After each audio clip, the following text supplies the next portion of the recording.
नमस्कार। Economics Awadh classes YouTube channel पे आपका स्वागत है। डेली एमसीक्यू क्लास के अंतर्गत आज की क्लास में हम लोग लगभग 25 बहुविकल्पीय प्रश्नों को सॉल्व करेंगे। यह प्रश्न आगामी शिक्षक भर्ती परीक्षा जैसे TGT, PGT, NET, JRF, KVS, NVS, GIC, LT, RPSC first and second grade exam, RPSC assistant professor exam, MP SET exam तथा पीएचडी एंट्रेंस एग्ज़ाम के लिए महत्वपूर्ण रहेंगे तथा यहाँ से एग्ज़ाम में प्रश्न मिलने की संभावना है। तो क्लास स्टार्ट करते हैं और देखते हैं आज की क्लास में क्या क्या प्रश्न है। 1 नंबर प्रश्न, निम्न तालिका में वस्तु की मांग की लोच है। तो वस्तु की मांग की लोच, कीमत और मात्रा दी गई है। तो कीमत और मात्रा दी हुई होने पर मांग की लोच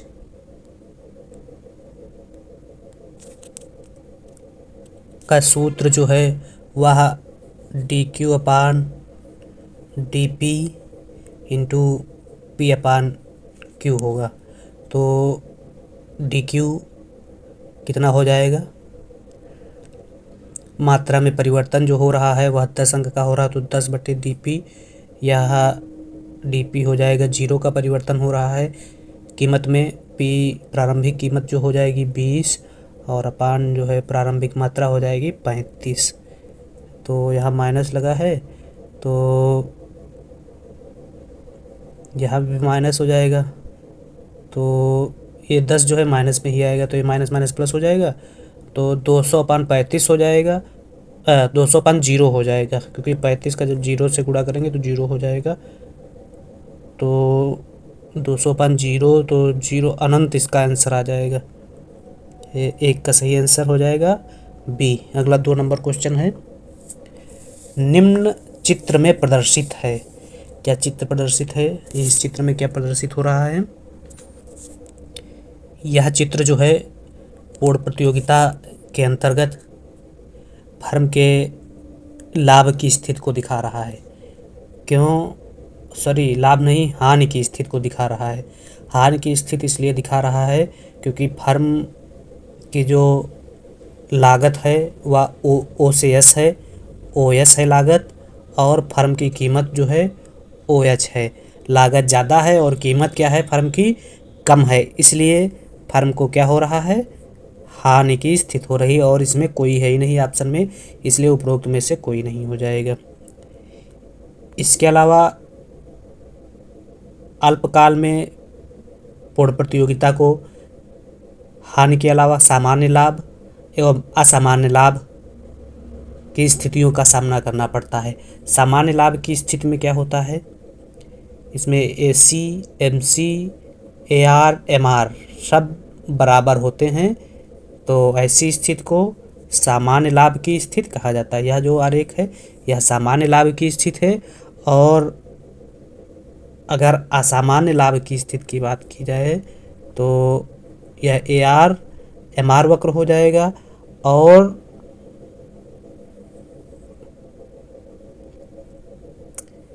यह एसी एमसी और एसी,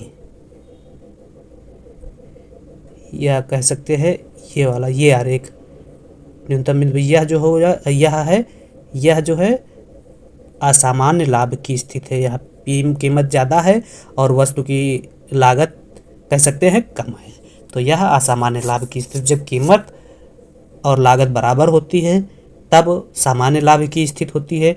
जब कीमत ज़्यादा होती है, लागत कम होती है तो असामान्य लाभ की स्थिति होती है। और जब लागत ज़्यादा और कीमत कम होती है तो हानि की स्थिति का फर्म को सामना करना पड़ता है। परफेक्ट कंपटीशन बाजार की अगर विशेषताओं की बात की जाए तो परफेक्ट कंपटीशन में क्रेता एवं विक्रेताओं की संख्या अधिक होती है। क्रेता विक्रेता कीमत में किसी प्रकार की वृद्धि नहीं कर सकता है क्योंकि कीमत फर्म में जो है संख्या क्रेताओं विक्रेताओं की बहुत ज़्यादा होती है, इसलिए कीमत में किसी प्रकार की वृद्धि नहीं कर सकता है।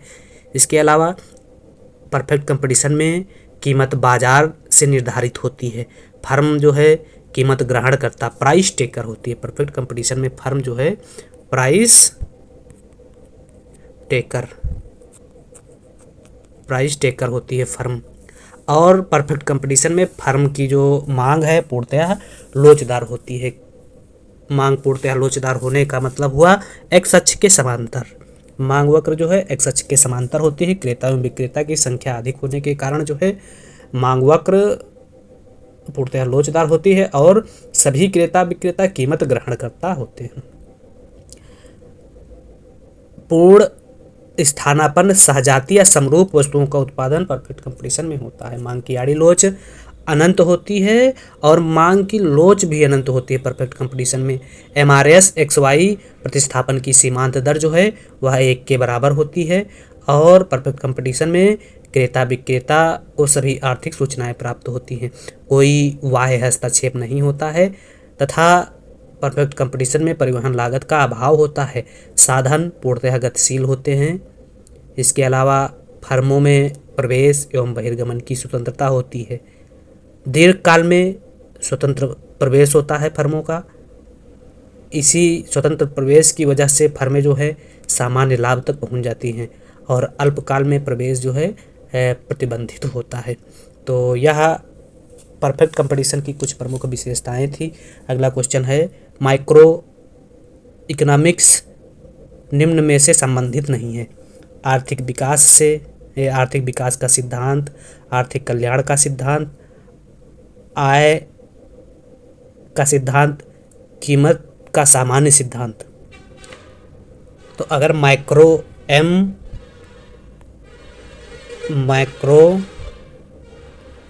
अर्थशास्त्र की बात की जाए तो माइक्रो शब्द का सर्वप्रथम प्रयोग जो है रेगनर फ्रिश द्वारा किया गया था और इसके अलावा माइक्रोबिक का भी प्रयोग रेगनर फ्रिश ने ही किया था। माइक्रो अर्थशास्त्र इसमें जो है समस्त अर्थव्यवस्था का अध्ययन किया जाता है। इसमें समग्र मांग, समग्र पूर्ति, समग्र रोजगार, समग्र निवेश तथा समग्र आय का अध्ययन किया जाता है। समष्टि अर्थशास्त्र की अगर शाखाओं की बात की जाए तो समष्टि अर्थशास्त्र में आय एवं रोजगार के सिद्धांत का जिक्र होता है। समस्त वस्तु की कीमत स्तर का जिक्र होता है। आर्थिक सिद्धांत का जिक्र होता है और वितरण का बृहद विश्लेषण किया जाता है। इसमें पूछा है माइक्रो इकोनॉमिक्स किन में से संबंधित नहीं है। तो माइक्रो इकोनॉमिक्स जो है आर्थिक विकास के सिद्धांत से संबंध रखती है, आर्थिक कल्याण से संबंध रखती है, आय का सिद्धांत से संबंध रखती है। तो कीमत का सामान्य सिद्धांत जो है वह माइक्रो इकोनॉमिक्स से संबंध रखती है, माइक्रो से। अब माइक्रो अर्थशास्त्र क्या है? तो माइक्रो अर्थशास्त्र जिसमें व्यक्तियों के छोटे समूह की आर्थिक क्रियाओं का अध्ययन किया जाता है, जिसमें प्रमुख रूप से फर्में, परिवारों, व्यक्तिगत कीमतों तथा मजदूरी, आय, व्यक्तिगत उद्योग और विशेष वस्तुओं का अध्ययन किया जाता है। तो उससे कहते हैं कि यह अध्ययन जो है व्यष्टि अर्थशास्त्र के अंतर्गत आता है। व्यष्टि अर्थशास्त्र की अगर शाखाओं की बात की जाए तो वस्तु कीमत सिद्धांत, साधन कीमत सिद्धांत और आर्थिक कल्याण के सिद्धांत को रखा जाता है। वस्तु कीमत सिद्धांत में मांग का सिद्धांत एवं लागत का सिद्धांत अध्ययन किया जाता है। साधन कीमत सिद्धांत में लागत, मजदूरी और ब्याज लाभ का अध्ययन किया जाता है। तो इसलिए इसका जो आंसर सही है वह है डी। अगला क्वेश्चन है निम्न में से क्या 1991 आर्थिक सुधारों का सकारात्मक प्रभाव नहीं था? जीडीपी विकास दर में वृद्धि, राजकोषीय घाटे में गिरावट, मुद्रास्फीति दर में कमी, उपभोक्ता को प्रोत्साहन। तो 1991 के आर्थिक सुधारों में सकारात्मक प्रभाव नहीं था, उपभोक्ता को प्रोत्साहन। उपभोक्ता को प्रोत्साहन, डी ऑप्शन सही है 4 का। अगला 5 नंबर क्वेश्चन ओकुल का नियम संबंधित है बेरोजगारी से, राष्ट्रीय उत्पादन में वृद्धि से, ए तथा बी दोनों से, ना तो ए ना बी। तो ओकुल का नियम बेरोजगारी तथा उत्पादन, राष्ट्रीय उत्पाद में वृद्धि से संबंधित है। 5 का सही आंसर सी है। अगला 6 नंबर क्वेश्चन यदि सीमांत बचत प्रवृत्ति का मान 0.4 है तो गुणक होगा। तो सीमांत बचत प्रवृत्ति मतलब एमपीएस बराबर 0.4 दिया गया है तो के बराबर हो जाएगा 1/MPS। तो 1/0.4, यह दशमलव हटाएंगे, 0 बढ़ाएंगे, 5/2, इसको भाग करेंगे तो 2.5 आंसर आ जाएगा। 2.5 आंसर ऑप्शन में दिया ही नहीं है, तो इसलिए कोई नहीं, आंसर सही हो जाएगा 6 का। अगला 7 नंबर क्वेश्चन, त्वरक दर्शाता है, किसके बीच संबंध दर्शाता है त्वरक? तो ऑप्शन ए, प्रति व्यक्ति आय में वृद्धि का उपभोग पर प्रभाव, प्रति व्यक्ति बचत में वृद्धि का उपभोग पर प्रभाव, उपभोग का निवेश पर प्रभाव, निवेश का उपभोग पर प्रभाव। तो त्वरक जो है उपभोग का निवेश पर प्रभाव दर्शाता है, उपभोग का निवेश पर प्रभाव दर्शाता है,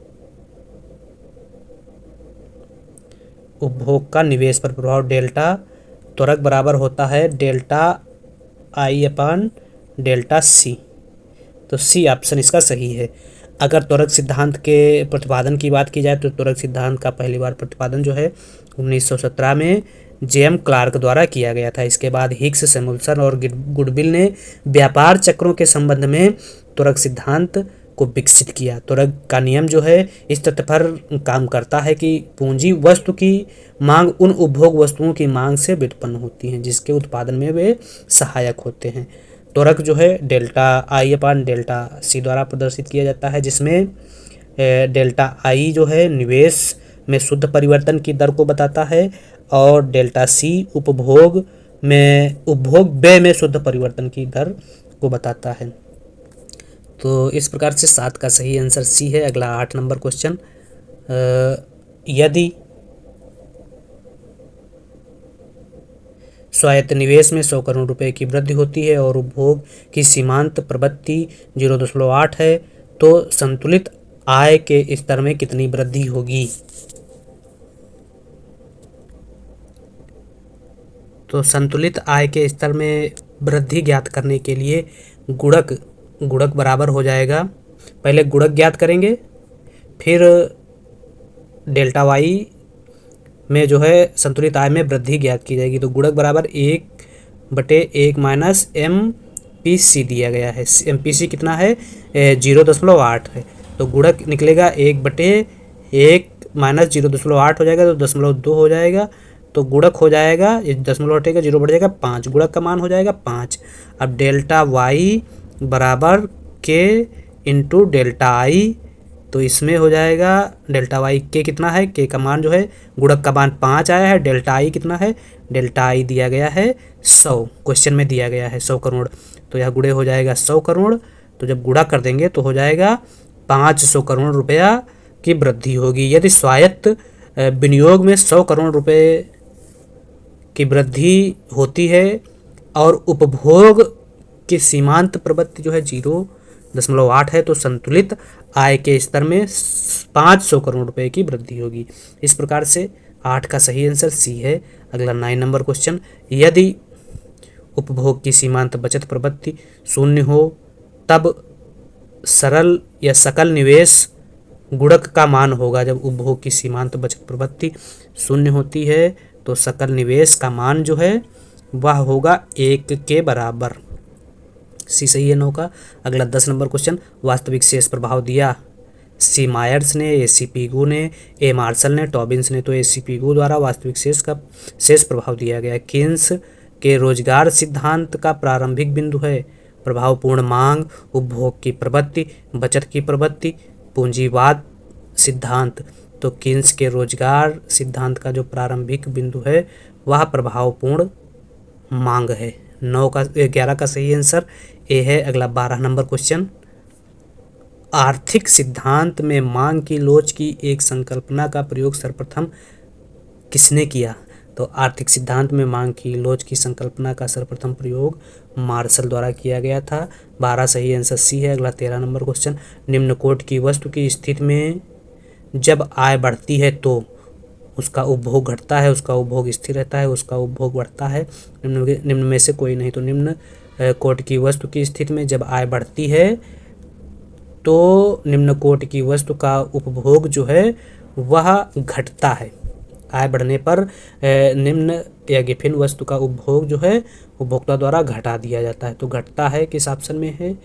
उपभोग घटता है ए ऑप्शन में है, ए सही है। 13 का अगला 14 नंबर क्वेश्चन क्या है?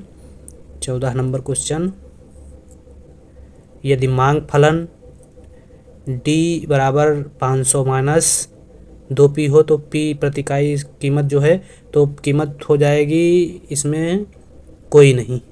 अगला क्वेश्चन है, एक अनधिमान वक्र का ढाल होता है, तो अनधिमान वक्र का ढाल जो है वह ऋणात्मक होता है, बाएं से दाएं नीचे गिरता हुआ ऋणात्मक ढाल का उन्नतोदर होता है, उन्नतोदर होता है। तो 15 का सही आंसर सी है। अगला 16 नंबर क्वेश्चन, मांग की आड़ी लोच होती है सदैव ऋणात्मक, सदैव धनात्मक, संयुक्त स्थानापन्न वाली वस्तुओं में ऋणात्मक, स्थानापन्न वस्तुओं के प्रति ऋणात्मक। तो मांग की आड़ी लोच जो है संयुक्त स्थानापन्न वाली वस्तुओं में ऋणात्मक होती है। मांग की आड़ी लोच संयुक्त स्थानापन्न वाली वस्तु में ऋणात्मक होती है। पूरा उत्पादन फलन का संबंध उत्पादन की किस अवधि से है? तो पूरा उत्पादन फलन का संबंध जो है उत्पादन की अति दीर्घ अवधि से है। ए ऑप्शन सही है 17 का। अगला 18 नंबर क्वेश्चन है, निम्न में कौन सा संबंध सही है? तो ई बराबर हो जाएगा ईडी मांग की लोच बराबर AR बटे AR माइनस MR। तो सही आंसर बी में दिया गया है, बी सही है। AR बटे AR माइनस MR बी में दिया गया है, तो 18 का सही आंसर बी है। अगला 19 नंबर क्वेश्चन है, मांग की लोच ई उत्पादन की कीमत ए तथा सीमांत I M के मध्य संबंध सही है। तो इसमें जो M के मध्य संबंध होगा M बराबर ए ई माइनस 1/E हो जाएगा, यह सही हो जाएगा। 19 का सही आंसर डी है। अगला 20 नंबर क्वेश्चन, निम्न चित्र संबंधित है, किससे संबंधित है? मांग में कमी से, मांग में वृद्धि से, मांग का संकुचन से, उपरोक्त में से कोई नहीं। तो डी से D1 की तरफ अगर जाया जाता है उसी कीमत रेखा पर, तो इसमें कहा जा सकता है कि मांग में वृद्धि हो रही है। मांग में वृद्धि बी ऑप्शन में दिया गया है, तो 20 का सही आंसर बी है। अगला 21 नंबर क्वेश्चन, बाजार संरचना के किस रूप में एक फर्म अपने उत्पाद की कीमत के ऊपर नियंत्रण लगभग शून्य रखता है? एकाधिकार में, अल्पाधिकार में, पूर्ण प्रतियोगिता में, अपूर्ण प्रतियोगिता में। तो बाजार संरचना के किस रूप में एक फर्म अपने उत्पाद की कीमत के ऊपर, पूर्ण प्रतियोगिता में जो है फर्म अपने उत्पाद की कीमत के ऊपर जो है पूर्ण नियंत्रण रखता है, क्योंकि पूर्ण प्रतियोगिता में जो फर्म है वह बाजार द्वारा निर्धारित होती है। तो इसलिए इसका सही आंसर 21 का सी है। अगला 22 number question, economics of imperfect competition पुस्तक के लेखक कौन है? तो इकोनॉमिक्स ऑफ इनपरफेक्ट कंपटीशन पुस्तक के लेखक श्रीमती जॉन रॉबिन्सन हैं। 22 का सही आंसर ए है। 23 नंबर, एकाधिकार एक उद्योग है फर्म का, एक दो बहु कुछ। तो एकाधिकार एक उद्योग का फर्म है। 23 का सही आंसर ए है। 24, समृद्धि में क्षुरधार समस्या संबंधित है। तो समृद्धि में क्षुरधार समस्या कैल्डार से संबंधित है, सिंगुलटन से संबंधित है, हिक्स से, हैरड से। तो हैरड से संबंधित है। अमर्त्य सेन को अर्थशास्त्र का नोबेल पुरस्कार मिला था, तो 1998 में अमर्त्य सेन को अर्थशास्त्र का नोबेल पुरस्कार दिया गया।